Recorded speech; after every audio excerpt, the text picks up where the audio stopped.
Hello guys, कैसे हैं आप लोग? आई होप आप लोग सब बढ़िया होंगे। तो अब डिस्कस करते हैं, नई यूनिट स्टार्ट करने जा रहे हैं माइक्रोबायोलॉजी में, जिसकी बात हम करेंगे इम्यूनिटी की, है ना। हम इम्यूनिटी स्टार्ट कर रहे हैं। काफ़ी अच्छी यूनिट है, काफ़ी अच्छी वेटेज है, समझने वाली यूनिट है। आराम से समझेंगे, समझ में आ जाएगा। मैं आपको पढ़ा रहा हूँ, बट अगेन माइक्रोबायोलॉजी जैसे मैंने बताया आपको पिछली यूनिट में भी कि आपको याद करना है, साथ साथ समझना है, याद करना है, समझना है, याद करना है, एंड देन उसका बैलेंस बना के चलते रहना है। ठीक है जी, चलो अब मैंने क्या बोला, स्टार्ट करते हैं। इम्यूनिटी बेसिक से लेक्चर होने वाला है आज का, मज़ेदार लेकिन इंपॉर्टेंट। ओके चलो, तो अभी मैंने क्या बोला आपको, इम्यूनिटी क्या हो। देखो सिंपल शब्दों में सुनो, इम्यूनिटी माने क्या, जो भी चीज़ मुझे किसी माइक्रो ऑर्गेनिज्म से, यानी कि कोई बैक्टीरिया, वायरस, फंगस, पैरासाइट, कुछ भी, है ना, आपको उससे बचाए। मेरी बॉडी में कोई भी ऐसी चीज़ जो मुझे माइक्रो ऑर्गेनिज्म से या किसी भी फॉरेन पार्टिकल से मुझे बचाए, वो मेरे लिए immunity. Let's take example, like ये स्किन हो गई, है ना। तो यहाँ से बैक्टीरिया आना चाह रहा है, ये बैक्टीरिया है, आना चाह रहा है, लेकिन नहीं आ पा रहा। That mean skin is an immunity. क्यों? Skin is an immunity. तो हाँ, हम देखेंगे आगे चल के कि हाँ ये कंपोनेंट होता है। ठीक है, तो जो सिंपल शब्दों में क्या है, कोई भी रेजिस्टेंस आ रहा हो, किसके लिए?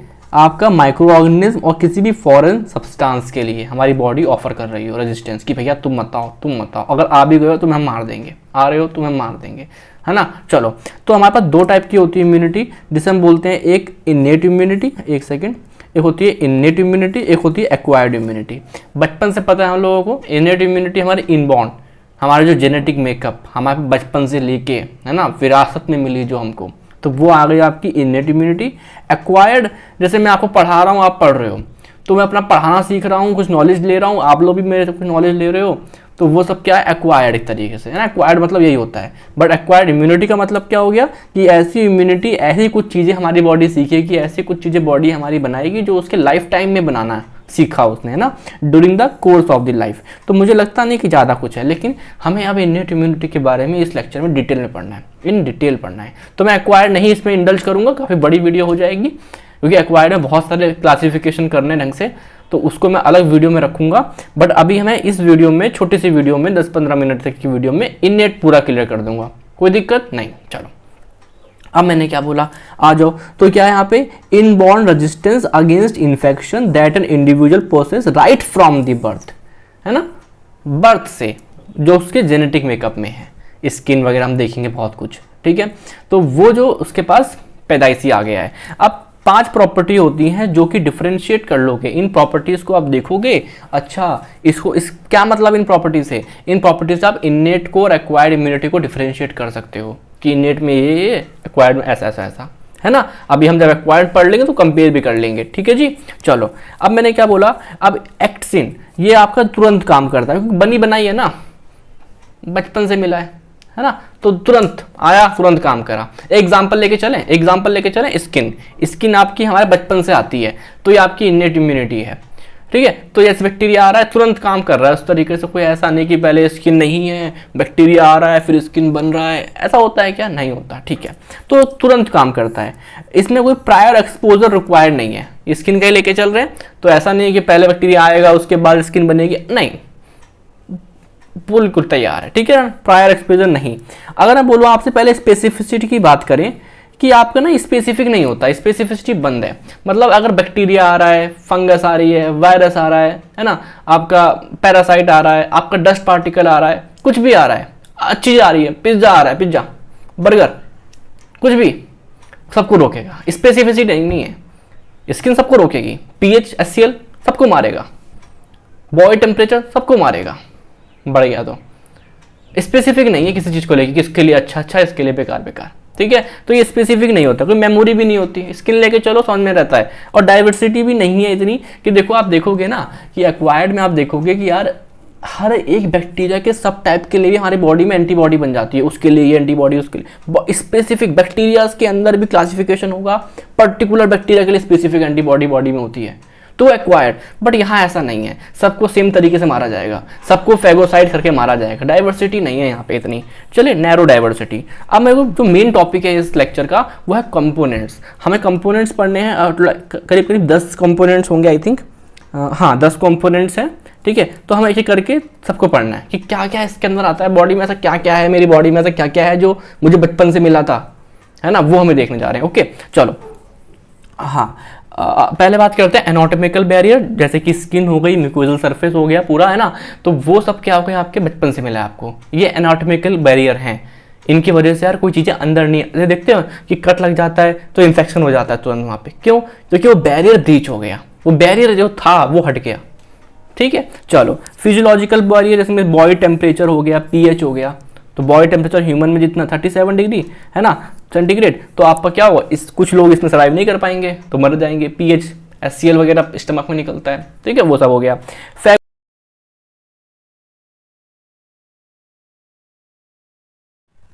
थोड़ा मेमोरी फिल हो गई थी मैं फ़ोन की। चलो अब मैंने क्या बोला आप लोगों से, कहाँ पे थे हम लोग, यहाँ पे आओ, फैगोसाइटोसिस। तो पहला वो लिख लोगे, एनाटॉमिकल बैरियर भी आता है इननेट के अंदर, आपका फिजियोलॉजिकल बैरियर भी आते हैं, और आपके अब आते हैं फैगोसाइटोसिस। देखते हैं। अब मैंने बोला WBC, हमें पता है WBC हमारा इम्यूनिटी में हेल्प करता है। WBC में कुछ WBCs आपके कहाँ आएंगे, एक्वायर्ड में और कुछ इननेट में। तो एक्वायर्ड वाली बात करें तो आपके न्यूट्रिनोफिल्स और मोनोसाइट्स। अगर मोनोसाइट ब्लड में हैं तो मोनोसाइट बोलेंगे, और मोनोसाइट ब्लड वेसल से बाहर निकल गए, है ना, ब्लड वेसल से बाहर निकल गए, टिश्यू लेवल पे आ गए, तो आप उसे मैक्रोफेजेस बोल देते हैं। ठीक है, तो ये लोग क्या करेंगे, ये उस बैक्टीरिया, उस वायरस, उस फंगस, उस माइक्रो ऑर्गेनिज्म को इनगल्फ करके खा जाएंगे। स्पेसिफिक नहीं है ये कि अलग अलग देखेंगे, बस खा जाएंगे, खत्म करें। तो आपका न्यूट्रोनोफिल्स और मोनोसाइट्स वो किसके अंदर आते हैं गाइस, वो किसके अंदर आते हैं, आपका इननेट के अंदर आते हैं। ठीक है, हम लिम्फोसाइट देखेंगे, लिम्फोसाइट के भी कुछ है अभी देखेंगे। चलो ये देखो, नेचुरल किलर सेल्स। तो एक लिम्फोसाइट्स होते हैं WBCs में, है ना, वो 3 टाइप के होते हैं, बी लिम्फोसाइट, टी लिम्फोसाइट और नेचुरल किलर सेल्स।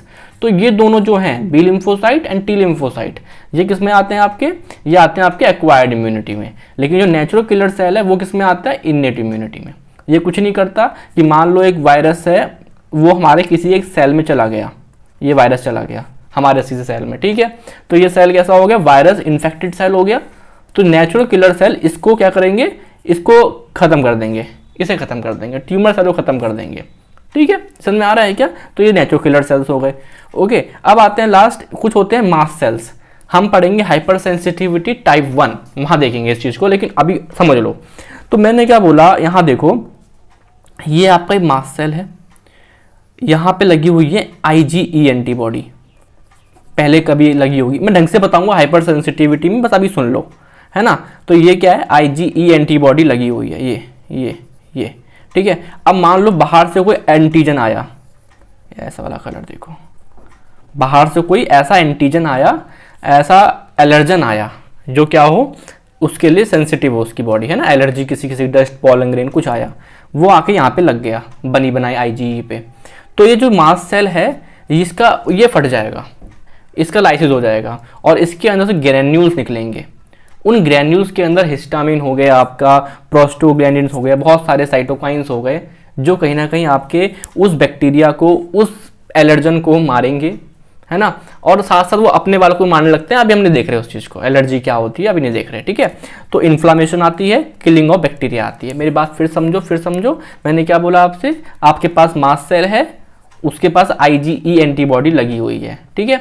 अब बाहर से कोई एलर्जन आया, कोई भी चीज आई, कोई माइक्रो ऑर्गेनिज्म आया, वो आके यहाँ पे लगा, तो इन रिटर्न मास्ट सेल्स ने क्या निकाला, आपका कुछ ग्रैन्यूल्स निकाले। उन ग्रैन्यूल्स के अंदर कुछ हार्मफुल चीजें थी, लाइक हिस्टामिन, प्रोस्टाग्लैंडिन, साइटोकाइनिन, जो वहां पे इन्फ्लेमेशन और किलिंग ऑफ बैक्टीरिया क्रिएट करेंगे। तो इम्यूनिटी, है ना, इम्यूनिटी मिल गई। अब ये इन्फ्लामेशन क्या होता है ये बताऊंगा, बिल्कुल बेसिक से पढ़ाता हूँ भाई, मैं जितना हो सकता है मैं सोचता हूँ कि एक्सप्लेन कर दूँ, ये भी एक्सप्लेन कर दूँ, वो भी कर दूँ, बट प्लीज़, है ना, थोड़ा सा याद भी करो, नहीं होगा वरना। समझ लिया, मैंने भी देखा है ना, मैंने पेपर दिए, मैंने भी पास करा है प्रूफ, समझने के बाद याद करना ही पड़ता है। चलो अब मैंने क्या बोला, एक होते हैं डेंड्राइटिक सेल्स, जिनको हम कहीं ना कहीं एंटीजन प्रेजेंटिंग सेल्स का एक टाइप है। बहुत सारे होते हैं एंटीजन प्रेजेंटिंग सेल, उनमें से एक है डेंड्राइटिक सेल। अभी सुनो क्या होता है ये। मैंने बोला ये बैक्टीरिया है, ये बैक्टीरिया है ना, ये हमारी बॉडी में आया, इसके पास ये एंटीजन है जिससे दिक्कत क्रिएट होगी, जिससे दिक्कत, बैक्टीरिया है, पूरे बैक्टीरिया दिक्कत नहीं है, उसके पास कुछ एंटीजन होते हैं जिससे हमें दिक्कत होती है ना। तो पहले ही बैक्टीरिया गया, किसके पास गया, एंटीजन प्रेजेंटिंग सेल के पास गया।